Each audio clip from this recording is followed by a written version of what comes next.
Bon, on va pouvoir démarrer, Clara, si ça te va. Bonjour encore à tous et à toutes. Donc, bienvenue pour ce webinaire d'actualité du Mouvement pour une agriculture du vivant qui va être concentré aujourd'hui sur la restitution de la thèse de Clara.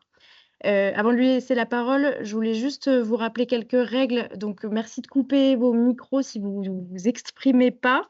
N'hésitez pas à écrire vos questions soit dans le chat, soit à vous démuter en fin de présentation pour les poser à l'oral.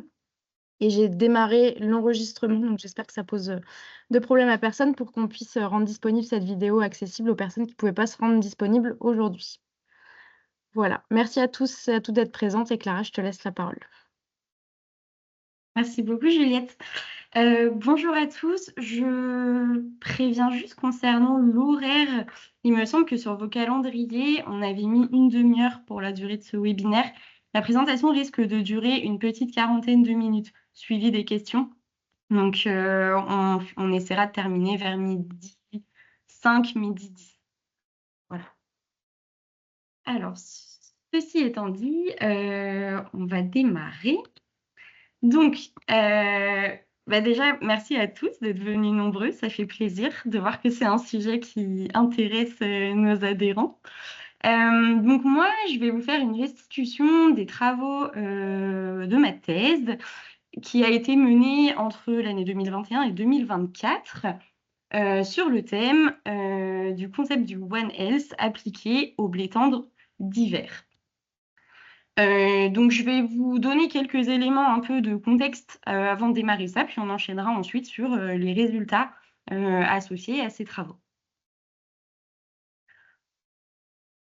Donc, nous, le démarrage de cette étude, il est parti d'un concept qui s'appelle le concept de la santé unique, le One Health, qui dit que la santé des humains, de l'environnement et des animaux est intrinsèquement liée. De plus en plus d'études ont montré que la production alimentaire avait des effets sur la santé unique au travers de la sécurité alimentaire, des impacts sur l'environnement, des effets sur la biodiversité, etc. Mais quand on parle de production alimentaire dans la littérature, c'est toujours intéressant de se poser la question de quoi on parle vraiment. Donc si on regarde un petit peu plus près, la production alimentaire, elle démarre par les pratiques agricoles qui sont mises en place sur des exploitations, qui peuvent avoir un effet déjà sur la santé des sols, en premier lieu, mais aussi sur la santé des plantes. Et la santé des sols influe aussi sur la santé des plantes. Tout ça pour mener à la production alimentaire. Et en fait, on se rend compte que tout ça, toutes ces briques de la production alimentaire sont influencées par les conditions locales. Où est-ce que se trouve la ferme, sur quel type de sol, quel est le contexte socio-économique des exploitations dans lesquelles on se trouve. Et en fait, on arrive à ce genre de schéma où on voit que beaucoup de facteurs influent entre eux avec beaucoup de rétroaction. Donc ça, c'est le schéma général, mais quand on va de manière encore plus précise et qu'on se pose la question, oui, mais d'accord, la pratique agricole, qu'est-ce que c'est en fait? Et la santé des sols, qu'est-ce que c'est en fait? Et de la production, de quoi on parle? On arrive sur un schéma qui est encore plus compliqué, enfin, en apparence compliqué, en réalité, pas tant que ça. Mais quand on détaille, quand on décortique un petit peu tout ça, on se rend compte que la pratique agricole, en fait, c'est la combinaison de plein de sous-briques, entre guillemets, qui influent toutes les unes entre les autres, les unes les autres. Par exemple, le travail du sol en pratique agricole peut avoir des effets peut être en interaction avec la manière dont on va protéger nos cultures, notamment en termes d'utilisation d'herbicides. Si j'arrête le travail du sol, j'ai plus le travail mécanique pour agir sur la gestion des adventistes, par exemple. De même, la santé des sols, c'est un concept c'est un concept qui dit que on se trouve à l'interaction entre les propriétés physiques, biologiques et chimiques d'un sol. De même pour la santé des plantes, on considère qu'une plante est en bonne santé lorsque on n'a pas forcément de pathogènes et de ravageurs qui attaquent nos plantes, mais aussi quand la plante est en capacité de bien se nourrir. Pour la production, on considère que la production va être de bonne qualité si nutritionnellement elle est de bonne qualité, sanitairement elle est de bonne qualité et technologiquement elle est de bonne qualité. Donc tout ça, ça reste bien conceptuel. Et ce dont on se rend compte en lisant les études, c'est que de manière conceptuelle, théorique, tout a été plutôt bien compris, mais on n'avait pas, en tout cas au début de ma thèse, d'études qui essayaient de démontrer toutes ces relations en se basant sur des données de terrain. C'est pour ça qu'on a mené cette thèse avec la question de recherche suivante qui était de définir quels étaient les effets des pratiques culturales sur la santé des sols, des plantes et la qualité nutritionnelle et sanitaire des produits, en considérant du coup tous les facteurs que je vous ai énoncés dans la slide précédente. Pour ce faire, on a travaillé sur une culture type qui nous permettrait de mener cette étude, qui était le blé tendre d'hiver. On a choisi de comparer 2 systèmes contrastés de pratiques agricoles. Donc, l'un qui était l'agriculture de conservation des sols, qui est de plus en plus connu pour avoir justement des effets bénéfiques sur des aspects de santé des sols, de production et de manière plus générale sur la santé unique, versus l'agriculture conventionnelle. Je ne vous refais pas le laïus sur ça, mais qui est pointé du doigt pour ses externalités plutôt négatives sur la santé unique. On a choisi aussi de travailler à la ferme parce qu'on considère que c'est à la ferme qu'on peut observer ce qui se passe de manière la plus proche possible de la réalité. Et du coup, nos objectifs de recherche, ils étaient doubles. Le premier, c'était d'abord de démontrer au champ qu'on pouvait avoir des liens entre pratiques culturelles, sol, plantes, production, et avec le concept d'une seule santé. Et le deuxième objectif, c'était de contribuer à des améliorations méthodologiques sur la recherche systémique en agronomie, en sachant que des études à la ferme en agronomie, même si elles se développent, on n'a aujourd'hui pas beaucoup d'exemples de recherche très systémique, c'est-à-dire qui n'adresse pas un seul sujet ou une seule brique du gros schéma que je vous ai montré juste avant, mais des recherches systémiques. Au jour d'aujourd'hui, on n'en a pas beaucoup. Pour faire ce travail, on s'est appuyé sur un consortium d'acteurs. D'abord en termes de supervision de projet. Donc, le projet il a été supervisé par le mouvement pour une agriculture du vivant. En termes de supervision technique, on a travaillé avec un laboratoire, une UMR du CNRS et de l'INP de Toulouse qui s'appelle le CRBE, le Centre de recherche pour la biodiversité et l'environnement, ainsi que le CIRAD. On a eu un fort soutien technique des chambres d'agriculture sur place, un soutien financier de membres, de structures membres du mouvement, et on a monté au cours du projet différents partenariats de recherche qui nous ont permis de traiter des questions plus spécifiques pour aller de plus en détail sur certains sujets. L'approche que nous avons utilisée, donc là je vais vous repasser un peu le dispositif expérimental, les différents paramètres et la roadmap, comment en gros le projet s'est organisé. Donc, en termes de dispositif expérimental, on a travaillé donc avec 44 agriculteurs qui étaient tous localisés, comme vous pouvez le voir sur la carte à gauche, sur la façade ouest atlantique. Donc, on ne peut pas trop bien dire, mais en gros, en termes de limite nord-sud, la limite nord, c'était la ville de Tours, à peu près. La limite sud, c'était la ville d'Angoulême. Donc, on a travaillé avec 44 agriculteurs qui ont été sélectionnés par paires d'agriculteurs voisins. Donc, on avait donc 22 paires d'agriculteurs. Une paire d'agriculteurs était constituée d'un agriculteur qui pratiquait l'agriculture de conservation d'un côté et d'un agriculteur en conventionnel de l'autre côté. On a suivi pour chaque agriculteur une parcelle pendant une année de campagne. Et on a suivi, du coup, on a monitoré des parcelles pendant 2 ans. Donc, pour chaque agriculteur, on a suivi 2 parcelles. Une parcelle en année de campagne 2022 et une autre parcelle, toujours en blé tendre, en année de campagne 2023. Voilà. En termes de paramètres que nous avons suivis sur les parcelles, étant donné qu'on était à la ferme, il a fallu qu'on s'assure de pouvoir contrôler certains paramètres pour pouvoir faire des comparaisons pratiques, toutes choses égales par ailleurs. C'est-à-dire que du coup, pour chaque binôme sélectionné, on s'est assuré déjà que géographiquement parlant, ils étaient proches, qu'ils étaient qu'ils avaient des conditions enfin que les parcelles étaient situées sur des conditions pédoclimatiques similaires, donc type de sol, mais aussi paysage et climat. On a aussi également, je ne l'ai pas noté, on a également demandé aux 2 agriculteurs d'un même binôme de cultiver la même variété de blé. Donc en gros, ils se sont fait des échanges de semences pour pouvoir avoir sur leur parcelle, du coup sur leur parcelle d'essai, les mêmes variétés de blé pour qu'on puisse comparer, une fois de plus, toutes choses égales par ailleurs. En termes de pratiques culturales, on a suivi une cinquantaine d'indicateurs de pratiques culturales qui ont été suivis soit à l'échelle de l'année, soit à l'échelle d'une rotation type qu'on a fixée comme étant à 5 ans. Donc pour une parcelle, on a remonté les 5 années précédentes en demandant tous les ITK, tous les itinéraires techniques détaillés de chaque parcelle d'étudier.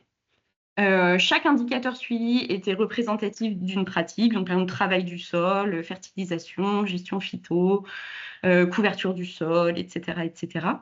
Et on a aussi utilisé un indicateur intégratif que vous connaissez tous, je pense, qui est l'indice de régénération, qui a été calculé donc à l'échelle de l'exploitation, mais pour lequel on a aussi fait des adaptations pour pouvoir le calculer à l'échelle de la rotation sur une seule parcelle, donnant donc lieu à une note de performance en agroécologie sur 100. Pour la santé des sols, là, on a suivi environ 90 indicateurs, du coup, tous mesurant soit des propriétés physiques, biologiques ou chimiques des parcelles. On a travaillé avec des indicateurs connus, donc des analyses, par exemple, de physico-chimie classique, matière organique, taux d'azote, enfin, concentration en azote, etc. Mais aussi des indicateurs un petit peu plus nouveaux dans la thématique de la santé des sols, comme des indicateurs d'ADN, de microbio, qui ont été développés plutôt récemment.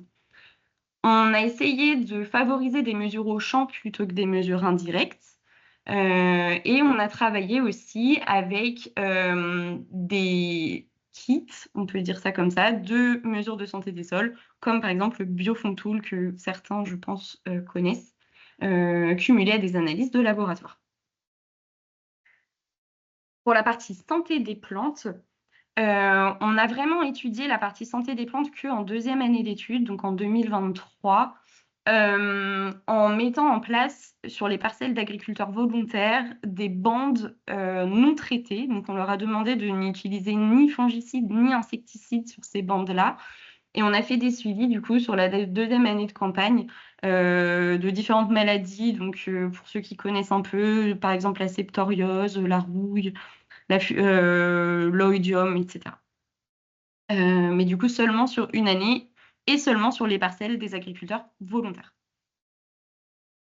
Enfin, pour les aspects production et performance des systèmes, on a suivi du coup pour la production donc une batterie d'indicateurs nutritionnels, technologiques et sanitaires qui allaient des macro-éléments aux micro-éléments. Donc on a regardé vraiment tout ce qui était par exemple protéines, fer, magnésium, manganèse, etc. Et on est descendu jusqu'à tout ce qui était antioxydants, polyphénols et certains acides aminés. Et pour les performances, on a regardé évidemment les rendements. On a utilisé pour ça un modèle qui a été développé par des chambres d'agriculture qui s'appelle SISTER, qui permet de suivre des indicateurs de performance économique, sociale et environnementale. Donc, par exemple, quelles sont les marges associées au système qu'on a étudié, les émissions de gaz à effet de serre de ces systèmes, etc., etc. En termes de roadmap sur les projets, donc en sciences de manière générale, et plus précisément aussi en sciences agronomiques, nous, les thèses dans nos domaines, elles durent 3 ans. C'est pas le cas dans tous les domaines. Donc moi, dans mon cas, l'année 1 et 2, ça a été vraiment l'année où on a fait beaucoup de terrain. On a passé beaucoup de temps à récolter les informations, soit au travers d'entretiens avec les agriculteurs, puis ensuite au cours de passage sur les parcelles. Et ensuite, la dernière année, du coup, la dernière année de thèse, ben, c'est un peu l'année où on combine tout, on fait les analyses, les statistiques, l'écriture du mémoire de thèse. Donc voilà.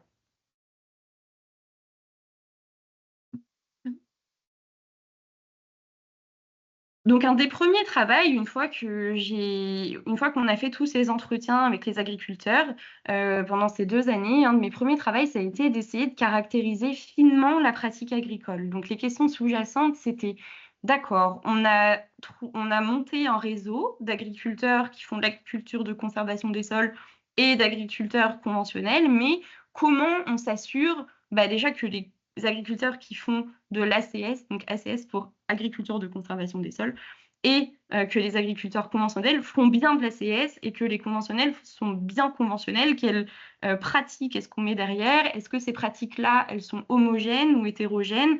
Est-ce que tous les ACS ont le même genre de pratique ou pas? C'est quelque chose qu'on a essayé d'objectiver.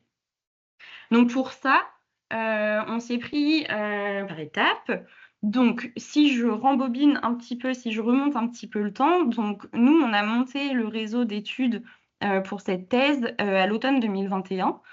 Donc la sélection des agriculteurs, elle s'est faite sur entretien téléphonique, sur la base de réseaux qui existaient déjà via les chambres d'agriculture notamment.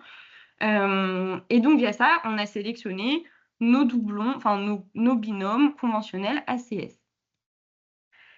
Afin de faire une première validation en début de projet, que nos conves étaient bien conves et que nos ACS étaient bien ACS, on les a rencontrés pour faire des mesures d'indice de régénération et leur poser des questions supplémentaires plus spécifiques à la parcelle qu'on allait étudier. À partir de l'indice de régénération, on a déjà pu voir effectivement que les ACS avaient des notes qui étaient plus élevées. En moyenne, elles étaient supérieures à 65-70 sur 100. Alors que les conventionnels avaient des notes qui étaient un petit peu plus faibles, qui étaient généralement inférieures à 45 sur 100. Mais pour aller plus loin, puisque comme je vous disais tout à l'heure, nous, on a travaillé pour la thèse du coup à l'échelle de la parcelle et l'indice de régénération donne une note à l'échelle de l'exploitation. On a été chercher et en plus, l'indice de régénération, on est sur une année culturelle et nous, on voulait travailler sur les 5 années précédentes, puisqu'on sait que la pratique agricole a une influence sur des paramètres, notamment de sol, sur du long terme. On a été investiguer du coup plus finement sur les pratiques qu'utilisaient les agriculteurs sur les 5 années précédant notre étude, sur la parcelle que l'on allait étudier. Donc on a posé des questions sur le travail du sol, la diversification, la couverture, les phytos, etc. Une fois qu'on a récolté tous ces indicateurs, on a fait des analyses statistiques qu'on appelle des analyses de clustering, pour ceux qui connaissent, qui nous ont permis de mettre en évidence des groupes homogènes. C'est-à-dire qu'on a envoyé toutes les informations à notre logiciel de traitement de données. On lui a demandé, OK, à partir de tout ça, est-ce que tu es capable de m'identifier des profils types d'agriculteurs qui se ressemblent? Et donc, c'est ce qui a été fait. Et donc, comme vous pouvez le voir sur la slide, on a obtenu au travers de ça 4 groupes. 2 groupes où vous voyez les petits carrés bleus qui correspondaient plutôt à des profils conventionnels, mais du coup 2 groupes de conventionnels un petit peu différents. Dans le groupe numéro 2, il y a quelques carrés rouges qui correspondent à des agriculteurs qui étaient pré-identifiés comme étant ACS, qui se sont retrouvés après le traitement des données dans des groupes plutôt conv. Et vice-versa, les groupes 3 et 4, qui étaient composés presque uniquement d'agriculteurs ACS, mais quelques agriculteurs conventionnels ont atterri dans le groupe 3 parce qu'ils avaient des pratiques qui étaient plutôt agroécologiques au vu des informations qu'on avait récoltées sur leur parcelle. Donc, si on va un petit peu plus en détail sur la définition de ces groupes, je le précise, on vous donnera normalement une copie de cette présentation pour ceux qui voudront la regarder plus en détail par la suite. Donc, sur les aspects de travail du sol, on s'est rendu compte qu'effectivement, les groupes 1 et 2 et les groupes 3 et 4, chacun de leur côté était plutôt homogène, donc ce qui est plutôt fidèle à ce qu'on connaît des agriculteurs conventionnels, c'est-à-dire que sur leur parcelle, ils effectuaient un labour régulier, Et à contrario, les groupes ACS étaient plutôt en semi-direct, avec une ancienneté de système qui était plutôt ancienne, moyen ancien, on va dire, entre 10 et 15 ans. En termes d'opérations sur les parcelles, on était à peu près identiques entre les conventionnels et les ACS.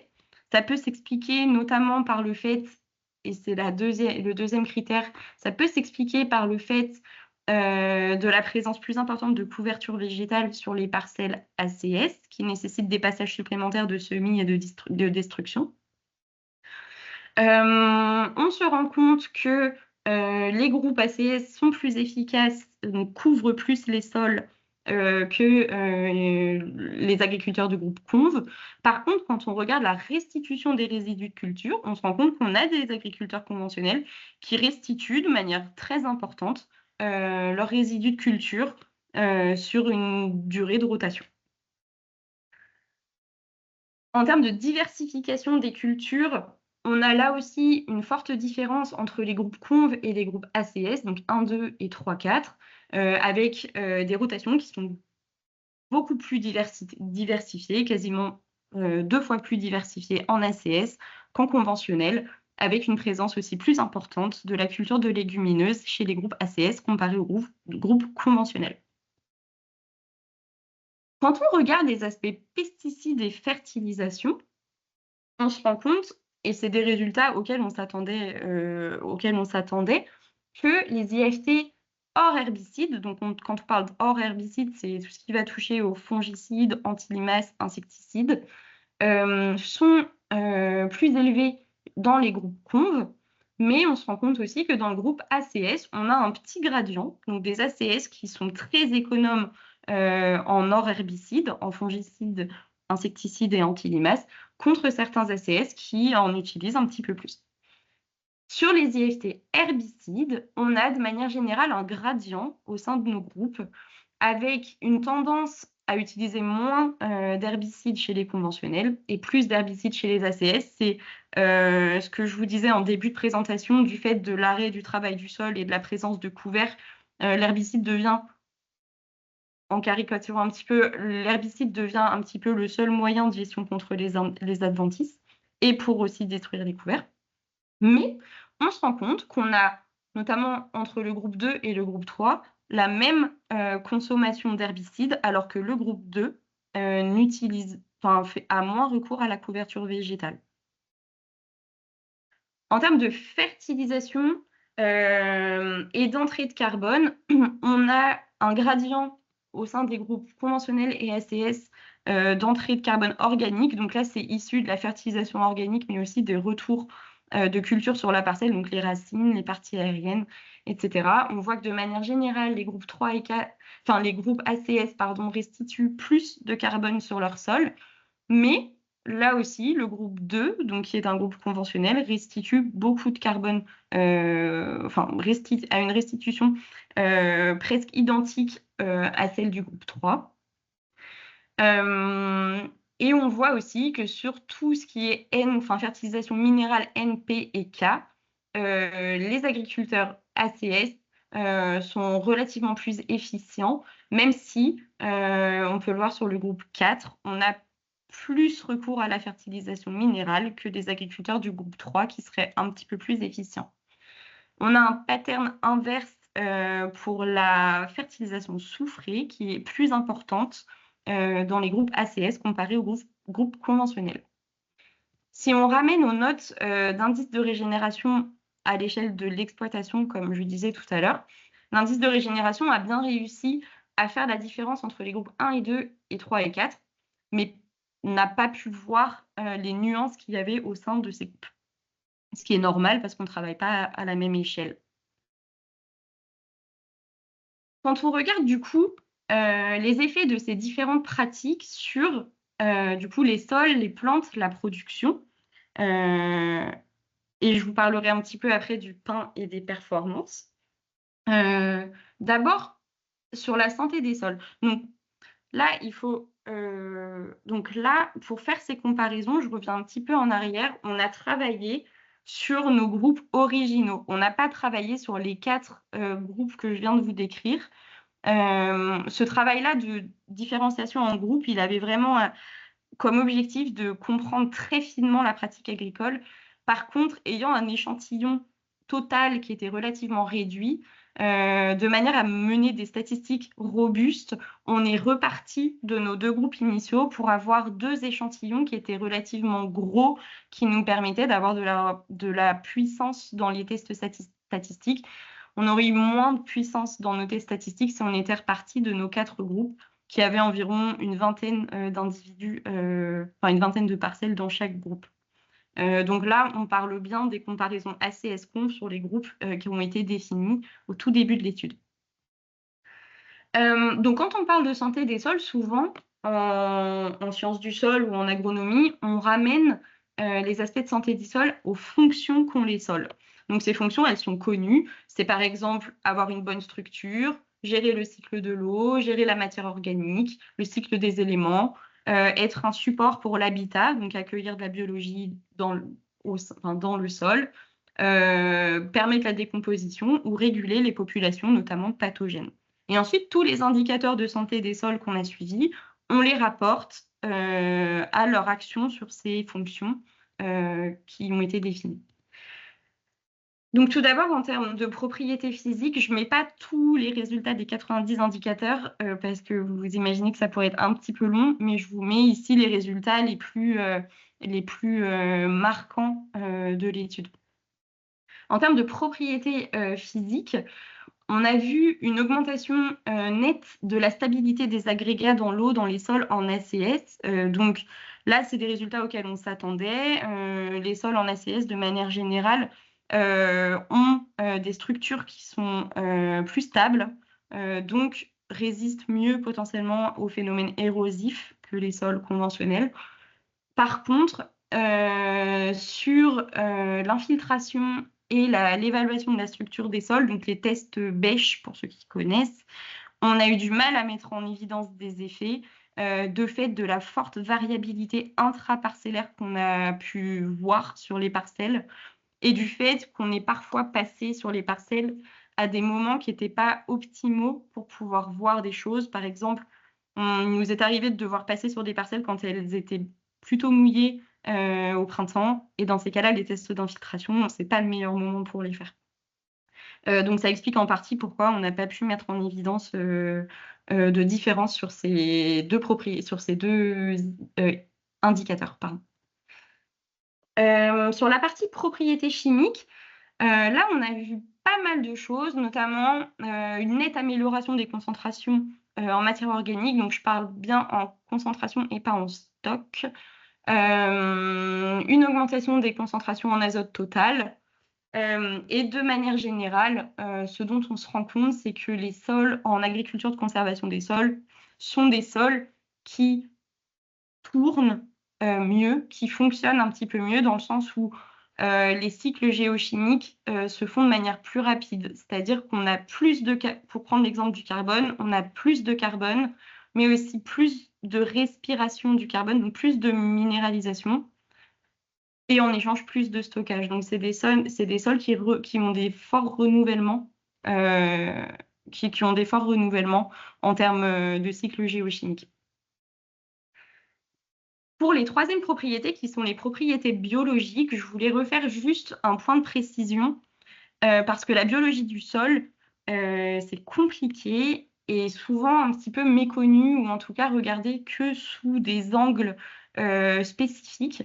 Et donc là, je voulais juste repositionner le fait que la biologie du sol, on parle bien de tous les organismes qui se trouvent dans le sol. Chaque organisme, qu'il soit gros ou petit, a des fonctions qui sont bien spécifiques. Et aujourd'hui, en termes d'indicateurs de la biologie du sol, on a des indicateurs qui vont être capables de nous dire s'il y a beaucoup de vie dans les sols, donc des indicateurs de présence, qui ne sont pas les mêmes que les indicateurs qui nous disent si la biologie du sol est active. Donc on a bien une scission entre des indicateurs de présence et des indicateurs d'activité, en sachant qu'il peut y avoir beaucoup de présence d'organismes dans le sol, mais qui ne sont pas très actifs.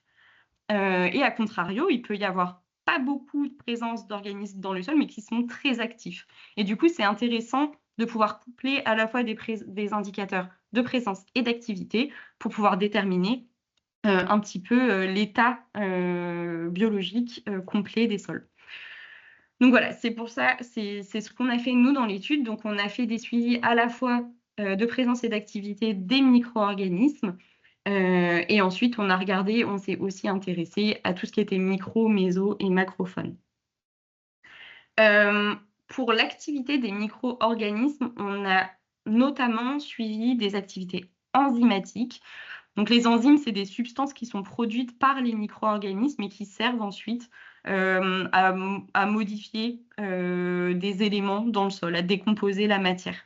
Des enzymes, il en existe beaucoup. Je vous passe rapidement cette slide parce qu'elle n'est pas très belle, mais c'était juste pour vous dire qu'il en existe beaucoup et que nous, on s'est focalisé sur 3 types d'enzymes parmi un gros pool d'enzymes qui existent. Voilà, ceci étant dit, sur les propriétés biologiques, on a observé une amélioration dans la dégradation, dans la décomposition des litières, avec une augmentation des présences, une augmentation de carbone microbien. Donc ça, c'est la quantité, en gros, totale des micro-organismes qui vivent dans le sol. Et une augmentation ou une stagnation de l'activité enzymatique, notamment celle de la phosphatase, qui permet de décomposer les chaînes phosphatées dans le sol.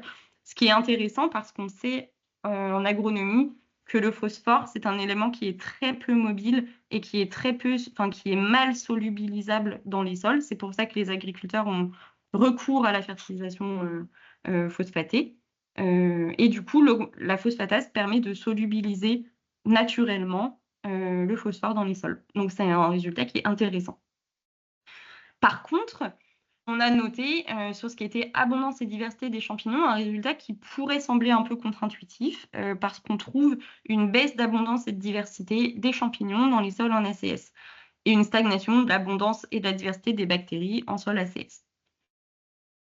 Cette hypothèse, elle peut s'expliquer déjà par le fait que les champignons et les bactéries ont leur propre répartition sur le territoire français, enfin, de manière générale, parce que leur répartition dépend fortement des types de sols et des climats. Ça, c'est une première chose. La diversité aussi, en fonction d'où on se trouve, elle n'est pas forcément élevée. Par exemple, dans des forêts, on peut trouver des diversités en champignons, donc qui sont des écosystèmes qui ne sont pas anthropisés, en tout cas qui ne sont pas dérangés. C'est des sols qui ne sont pas dérangés. On peut trouver des diversités en champignons qui sont relativement faibles. Et on se rend compte, de par les études, notamment des études qui ont été menées à l'INRA de Dijon, que plus les sols vont être travaillés, plus les sols vont être dérangés, entre guillemets, plus cette diversité va augmenter. Parce qu'en fait, lorsqu'on vient travailler les sols, on vient désolidifier des communautés qui sont très stables de champignons et donc on laisse la place à d'autres espèces de rentrer dans ces systèmes. Donc, on augmente la diversité jusqu'à un stade où on perturbe tellement les écosystèmes comme en vigne ou en verger. Et là, on a un effondrement de la diversité. Donc, c'est ce qu'on note. Et donc, tout ça pour dire qu'une baisse de la diversité en champignons dans des systèmes en ACS, par exemple, ce n'est pas forcément une mauvaise chose. Ça peut être le signe qu'on a des communautés qui sont plus stables et plus soudées et que potentiellement, on retrouvera moins d'espèces pathogènes dans des écosystèmes où on a moins de diversité fongique. C'est une hypothèse. Aujourd'hui, c'est la principale qu'on retient. Il y a d'autres hypothèses qui pourraient être aussi liées à l'utilisation d'herbicides qui peuvent aussi impacter la diversité en champignons dans les sols. Ensuite, comme je vous disais en début de présentation, sur la partie plantes, on a mené un essai en 2023 où on a mis en place des bandes contrôle, donc des bandes non traitées sur les parcelles volontaires. Et on a fait ainsi sur des binômes des comparaisons entre bandes non traitées ACS versus conventionnelles et aussi au sein des parcelles entre bandes traitées et bandes non traitées.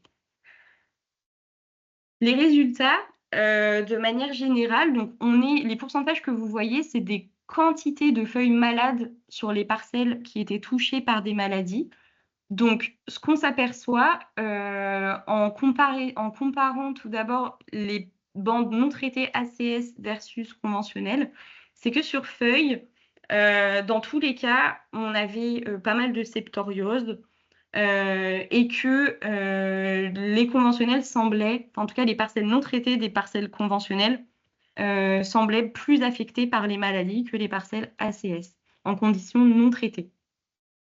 Une nuance est faite sur la présence de dégâts de limaces qui étaient plus importantes en ACS qu'en conventionnel. Et on le sait qu'aujourd'hui, les limaces la gestion des limaces reste un problème en système de non-travail du sol. Tout ça n'a pas eu d'impact sur les rendements, puisqu'on s'est rendu compte en calculant les rendements des zones non traitées ACS et conf qu'il n'y avait pas eu de différence. Sur les effets sur la production, tout d'abord en termes de paramètres nutritionnels, donc ici, on a cumulé les résultats de des 2 années de culture 2022-2023, qui étaient quand même 2 années relativement différentes en termes de climat, l'année 2022 ayant été très sèche, et l'année 2023 ayant été, il y a eu des pluies juste avant les moissons qui ont fait que ça a influé probablement sur les résultats des paramètres notamment technologiques. Mais quand on groupe tous ces résultats, on observe qu'il n'y a eu aucune différence en termes de taux de protéines entre les parcelles ACS et conv. On a noté quelques augmentations sur des éléments spécifiques en ACS, et pour les autres, pas de différence. Sur les paramètres sanitaires et technologiques, on a aussi observé peu de différences, pas plus notamment de mycotoxines dans les systèmes ACS, alors que les systèmes ACS sont souvent perçus comme étant plus sujets à la présence de mycotoxines, et pas de différence significative non plus dans les rendements.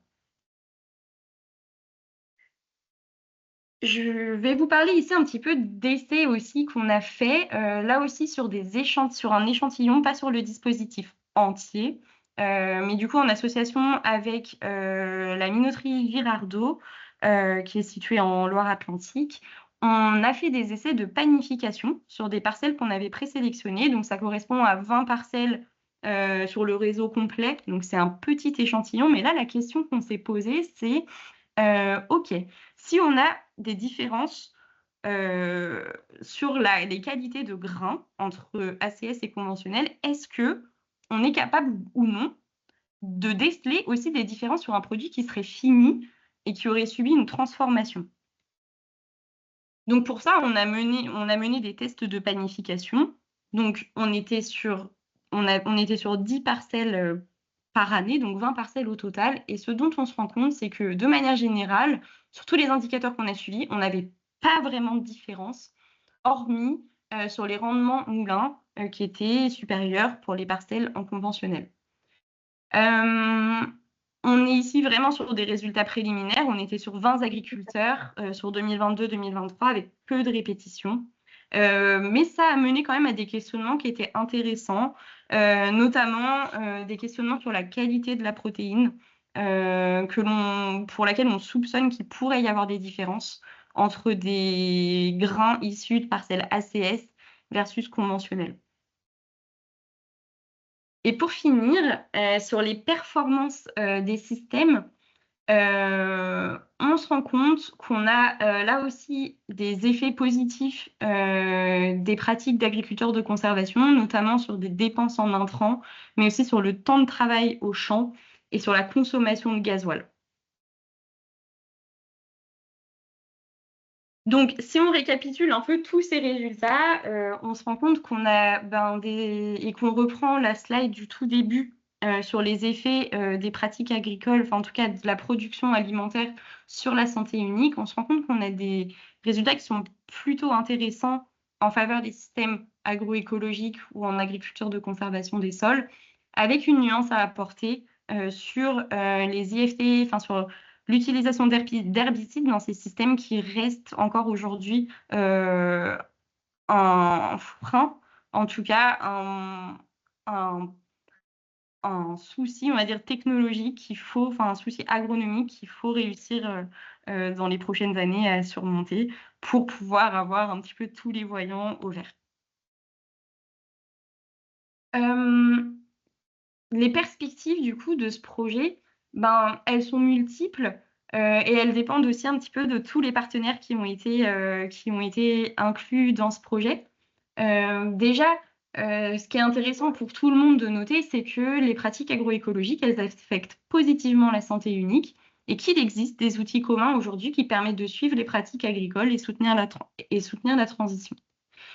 On a des questions de recherche, une étude macro de la sorte suscite évidemment toujours de nouvelles questions qui peuvent concerner la microbiologie du sol, mais aussi la manière dont, statistiquement, mathématiquement parlant, on traite de ces systèmes qui sont complexes, dans lesquels il y a beaucoup d'interactions.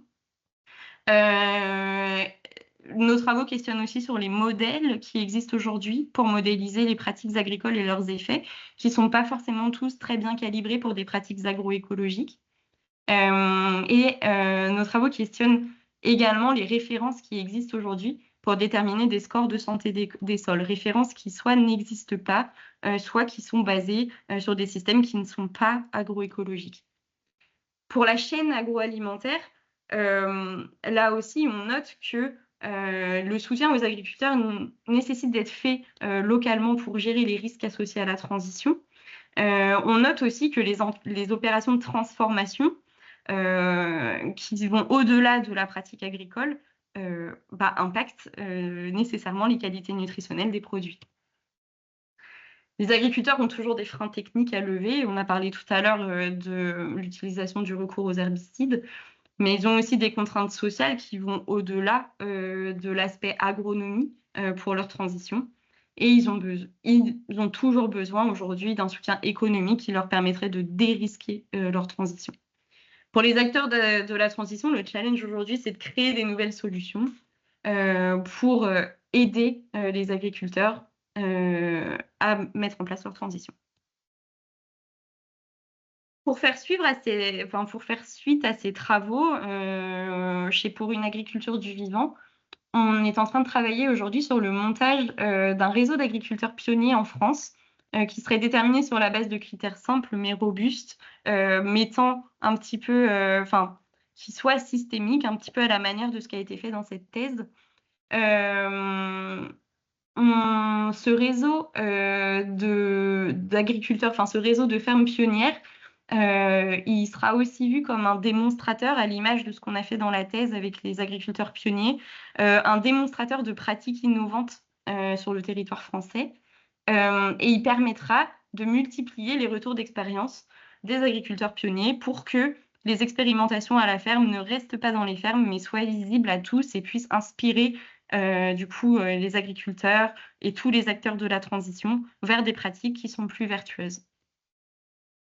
Ce projet, il est en lancement et il a un deuxième objectif. Donc vous en entendrez certainement parler au semestre 2 de cette année. Le deuxième objectif, c'est de lancer à destination de ces agriculteurs pionniers une bourse de recherche à la ferme qui visera à financer 3 projets agroécologiques d'agriculteurs innovants sur le territoire et de les aider à travers de l'implication d'agronomes et de chercheurs sur les expérimentations à mettre en place pour du coup continuer à traiter de questions spécifiques auxquelles on n'aurait pas de réponse encore aujourd'hui. Je crois que j'ai assez parlé.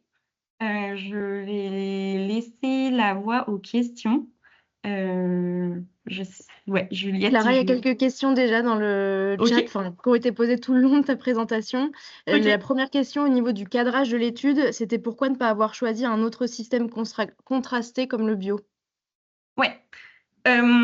Du coup, parce que le bio, en tout cas dans la zone où nous on est allé, le bio est déjà, il y a beaucoup d'études sur ces systèmes en bio. La thèse pour laquelle je faisais suite aussi avait travaillé fortement sur le bio. Et donc l'idée, c'était d'aller regarder d'autres systèmes agroécologiques qui étaient moins connus dans le monde de la recherche. Et donc l'agriculture de conservation des sols en faisait partie. Deuxième question qui est arrivée au moment de la présentation sur l'effet sur la santé des sols, pardon, c'est pourquoi ne Oui. pas avoir essayé de faire du clustering sur les critères de santé des sols pour voir si on retrouvait les clusters décrits précédemment. Ouais, ça a été fait, on l'a fait, mais on ne retombait pas forcément sur, on retombait pas sur nos pattes. En tout cas, on n'arrivait pas à retrouver les groupes initiaux, certainement parce que dans les groupes dans les groupes, donc les clusters de pratique, on avait une grande diversité de types de sols, du coup associés à des résultats sur la santé des sols qui étaient différents. Donc, il aurait fallu peut-être faire du clustering à type de sol égal, mais là, du coup, en termes de répétition, on aurait été un petit peu juste parce que sur la zone ouest où on se situait, on avait une très grande variété de types de sol et donc des références associées différentes. Et sur cette même slide, était demandé si les valeurs affichées pour les plus X% en ACS étaient significatives d'un point de vue statistique. Ah oui, oui, toutes les valeurs que vous voyez sont issues des tests statistiques. Donc, quand il y a égal, c'est que c'était pas significatif, et quand vous avez une augmentation, c'était effectivement significative à 5% d'erreur. Ensuite, plutôt sur la fin de ta présentation, sur la partie production, il y avait une question sur les pistes d'explication de la perte de rendement au moulin et dans quelle proportion? Oui. On n'a pas forcément, je vais remettre la slide, on n'a pas forcément de piste d'explication à ce stade parce qu'on n'a pas fait d'études, enfin, on n'a pas creusé plus loin la composition spécifique de ces blés. On note quand même pour le rendement moulin que pour 2022, on n'avait aucune différence et la différence était plus marquée seulement en 2023. On était sur 10 répétitions. Donc, c'est difficile d'expliquer le pourquoi. Est-ce que c'est plutôt dû à l'année, plutôt dû à la pratique? Il aurait fallu qu'on creuse avec plus de répétitions, certainement. Ensuite est demandé si, tu as analysé la partie résidus de pesticides. Oui, donc on l'a analysé pas de la même façon en fonction des parcelles. Donc pour toutes les parcelles, on a fait des analyses de résidus dans les grains. Oui, donc déjà toutes les analyses de résidus ont été faites dans les grains, pas dans les sols. Plutôt pour des raisons de limite de l'étude, on n'a pas réussi à aller aussi loin, en sachant qu'en parallèle de ma thèse, il y avait une grosse étude qui était menée par l'INRA sur cette thématique des résidus de pesticides en système ACS à la ferme. Donc on sait que là, les résultats vont tomber bientôt. Par contre, dans les grains, c'est quelque chose qu'on a moins l'habitude de faire. Donc on a fait des analyses de résidus de glyphosate pour tous les grains. On n'en a pas trouvé. On a Ouais, on n'en a pas trouvé. On a trouvé pour un échantillon une quantité infime qui était à la limite de détection du matériel qui est déjà très précis.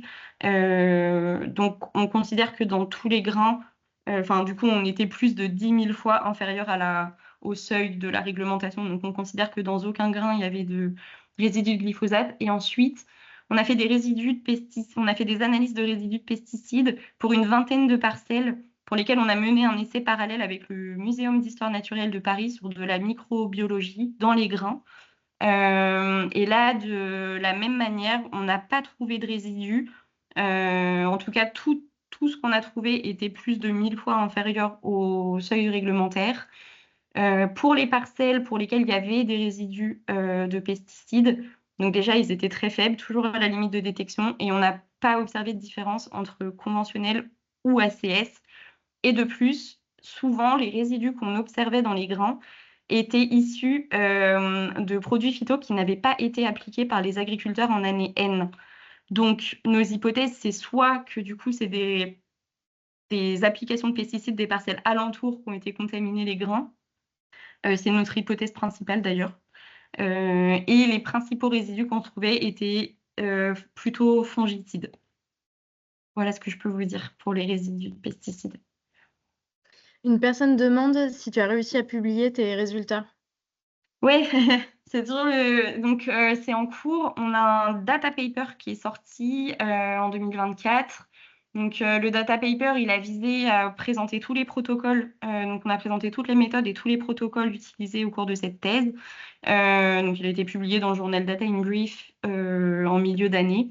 Et là, je suis en train de terminer 4 autres publis qui, je l'espère, pourront être en tout cas soumises avant la fin de l'année, mais c'est en cours. Il y a une question sur les comparatifs de propriétés chimiques. Les mesures étaient-elles réalisées sur la même profondeur de sol? Ouais, toutes les analyses qui ont été effectuées en labo étaient faites à 0,20 cm, donc en gros la profondeur de travail.